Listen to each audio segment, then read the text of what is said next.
మన రక్షకుడైన యేసుక్రీస్తు నామములో అందరికీ వందనాలండి.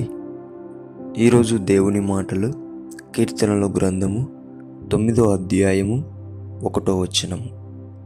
నా పూర్ణ హృదయముతో నేను యెహోవాను స్తుతించెదను. యెహోవా, నీ అద్భుత కార్యములన్నిటినీ నేను వివరించెదను.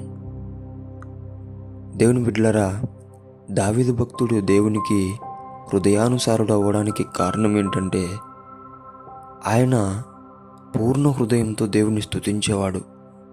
కష్టములైనా బాధలైనా ఎన్ని ఉన్నప్పటికీ కూడా అలాగుననే దేవుడు చేసిన ప్రతి మేలును బట్టి అద్భుతాన్ని బట్టి ఆయన ఖచ్చితంగా వివరించేవాడు.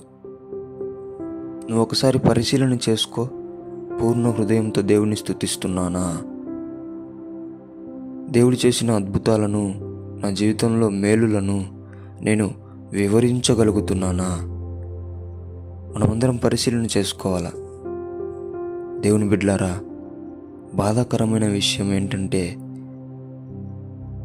ప్రార్థనకి వెళ్తూ ప్రార్థన చేస్తూ వాక్యం ధ్యానిస్తూ అద్భుతాలను మన జీవితంలో పొందుకుంటూ ఆశ్చర్యకరమైన రీతిగా మన జీవితాలలో మేలులు జరుపుతూ దేవుడు ఎన్నో కార్యాలు చేస్తుంటే వివరించడం మర్చిపోతున్నాము.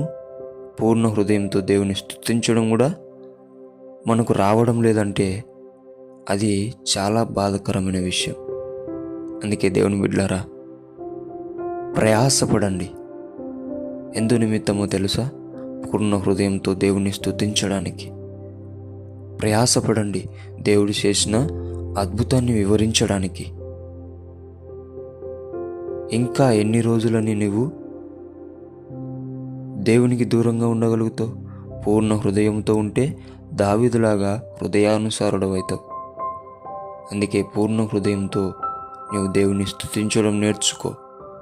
దేవుడు చేసిన మేలులను మర్చిపోకోకుండా ప్రతి అద్భుతాన్ని కూడా నీవు వివరించడం నేర్చుకో. అప్పుడు దేవుడు ఇంకా నీ జీవితంలో గొప్ప అద్భుతాలు చేస్తాడు, గొప్ప మేలు చేస్తాడు.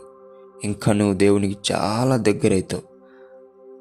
దేవుని బిడ్డలారా, ప్రతి ఒక్కరు కూడా పూర్ణ హృదయంతో దేవుని స్తుతించి అని చేసిన ప్రతి అద్భుతాన్ని వివరించే దేవుని బిడ్డలుగా తయారవ్వాలని దేవుని పేట మనవి చేసుకుంటున్నాను. దేవుడి మాటలను దీవించునుగాక. ప్రార్థించుకుందాం. యేసయ్యా, మీకు వందనాలు నాయనా. నీ బిడ్డలమైన మేము ప్రభువా, పూర్ణ హృదయంతో నేను స్తుతించలేని వారిగా ఉంటున్నామయ్యా. మమ్మల్ని క్షమించి యేసయ్యా. నీవు చేసిన మేలులను, అద్భుతాలను, ఆశ్చర్యములను మర్చిపోయేవారిగా ఉంటున్నామయ్యా. మమ్మల్ని క్షమించండి అయ్యా. అలాంటి వారిగా కాకుండా నిన్ను పూర్ణ హృదయంతో స్తుతించేవానిగా, పూర్ణ మనసుతో నిన్ను స్తుతించేవారిగా నైనా మమ్మల్ని అందరినీ నీ అద్భుతాలను వివరించేవారిగా నీవే తయారు చేయమని యేసు నామములో ప్రార్థిస్తున్నాం తండ్రి. ఆమేన్.